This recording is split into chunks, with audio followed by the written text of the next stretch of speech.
Hello everyone, welcome to Pakaparva. ಇವತ್ತಿನ ವಿಡಿಯೋದಲ್ಲಿ spicy and tasty tomato drumstick ರಸಮ್ನ ಹೇಗೆ ಮಾಡೋದು ಅಂತ ತಿಳಿಸ್ಕೊಡ್ತಾ ಇದ್ದೀನಿ. So let start. ಮೊದಲಿಗೆ ನಾನಿಲ್ಲಿ ಅರ್ಧ ಕಪ್ ಆಗುವಷ್ಟು ತೊಗರಿಬೇಳೆನ ತೊಗೊಂಡು ಅದನ್ನು ಚೆನ್ನಾಗಿ ವಾಶ್ ಮಾಡಿಬಿಟ್ಟು ಕುಕ್ಕರಲ್ಲಿ ಅರ್ಧ ಗಂಟೆ ನೆನೆಯೋಕ್ಕೆ ಅಂತ ಬಿಡ್ತೀನಿ. ಅರ್ಧ ಗಂಟೆ ಆದಮೇಲೆ ಅದಕ್ಕೆ ಅರ್ಧ ಸ್ಪೂನ್ ಅರಿಶಿನ ಹಾಕಿ 2 ವಿಸಿಲ್ ಹಾಕಿಸಿ ಇಟ್ಕೋತೀನಿ. ಒಂದು ಬೌಲಲ್ಲಿ ಸಣ್ಣ ನೆಲ್ಲಿಕಾಯಿ ಗಾತ್ರದ ಹುಣಸೆ ಹಣ್ಣನ್ನು ನೀರು ಹಾಕಿ ನೆನೆಸಿಟ್ಕೋತಾ ಇದ್ದೀನಿ. ನಂತರ 1 ಟೊಮ್ಯಾಟೊ, 2 ಡ್ರಮ್ ಸ್ಟಿಕ್ಕು, 2 ಹಸಿಮೆಣಸು ಮತ್ತು ಕೊತ್ತಂಬರಿ ಸೊಪ್ಪನ್ನು ಹೆಚ್ಚಿಟ್ಕೊಂಡಿದ್ದೀನಿ.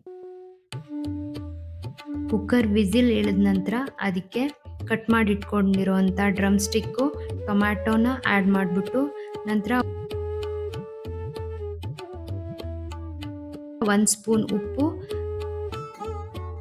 ಅರ್ಧ ಸ್ಪೂನ್ ಬೆಲ್ಲನ ಹಾಕಿ 1 ಗ್ಲಾಸ್ ನೀರು ಹಾಕಿ ಒಂದ್ಸಲ ಮಿಕ್ಸ್ ಮಾಡಿಕೊಂಡು ಕುಕ್ಕರ್ ಲಿಡ್ನ ಕ್ಲೋಸ್ ಮಾಡಿ ಹೈ ಫ್ಲೇಮಲ್ಲಿ 1 ವಿಸಿಲ್ನ ಹಾಕ್ಸ್ಕೊತಾ ಇದ್ದೀನಿ. ಒಗ್ಗರಣೆಗೆ 2 ಸ್ಪೂನ್ ಕೋಕೋನಟ್ ಆಯಿಲ್ನ ಹಾಕ್ಕೋತಾ ಇದ್ದೀನಿ. ಎಣ್ಣೆ ಬಿಸಿಯಾದ ನಂತರ ಅದಕ್ಕೆ 1 ಸ್ಪೂನ್ ಸಾಸಿವೆ, ಅರ್ಧ ಸ್ಪೂನ್ ಜೀರಿಗೆ, ಅರ್ಧ ಸ್ಪೂನ್ ಮೆಂತ್ಯನ ಹಾಕ್ಕೊಂಡು ಸ್ವಲ್ಪ ಇಂಗು ಹಾಕ್ಕೊಂಡು ಮಿಕ್ಸ್ ಮಾಡ್ಕೋತಾ ಇದ್ದೀನಿ. ಸಾಸಿವೆ ಸಿಡಿಯೋಕ್ಕೆ ಸ್ಟಾರ್ಟ್ ಆದಮೇಲೆ ಅದಕ್ಕೆ ಹಸಿಮೆಣಸು, ಕರಿಬೇವನ್ನ ಆ್ಯಡ್ ಮಾಡ್ಕೋತಾ ಇದ್ದೀನಿ.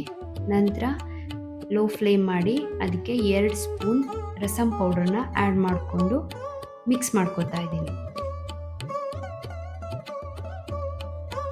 ಕುಕ್ಕರಲ್ಲಿ ಬೇಯಿಸಿಟ್ಕೊಂಡಿರೋವಂಥ ತರಕಾರಿ ಬೇಳೆನ ಪ್ಯಾನ್ಗೆ ಹಾಕಿ ನೆನೆಸಿಟ್ಕೊಂಡಿರೋವಂಥ ಹುಣಸೆ ಹಣ್ಣು ರಸನ ಆ್ಯಡ್ ಮಾಡ್ತಾ ಇದ್ದೀನಿ.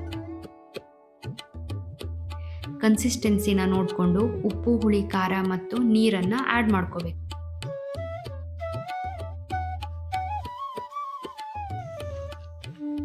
ಚೆನ್ನಾಗಿ ಕುದಿ ಬಂದ ಮೇಲೆ ಕೊನೆಯಲ್ಲಿ ಕೊತ್ತಂಬರಿ ಸೊಪ್ಪನ್ನ ಆ್ಯಡ್ ಮಾಡ್ಕೋಬೇಕು. ನಂತರ ಫ್ಲೇಮ್ನ ಆಫ್ ಮಾಡಿ. ನಾವಿವತ್ತು ಮಾಡಿರೋ ರಸಮ್ಮಲ್ಲಿ ನಾನೇ ಮಾಡಿರೋ ರಸಮ್ ಪೌಡ್ರನ್ನ ಹಾಕಿದ್ದೀನಿ. ಅದರ ರೆಸಿಪಿನ ಇನ್ನೊಂದು ವಿಡಿಯೋದಲ್ಲಿ ತಿಳಿಸ್ಕೊಡ್ತೀನಿ.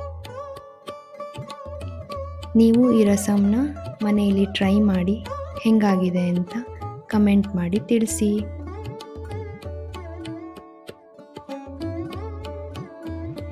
ಇದೇ ಥರದ ರುಚಿಕರವಾದ ಕುಕ್ಕಿಂಗ್ ವಿಡಿಯೋಗಳಿಗಾಗಿ ಪಾಕಪರ್ವ ಯೂಟ್ಯೂಬ್ ಚಾನಲನ್ನು ಸಬ್ಸ್ಕ್ರೈಬ್ ಮಾಡಿ.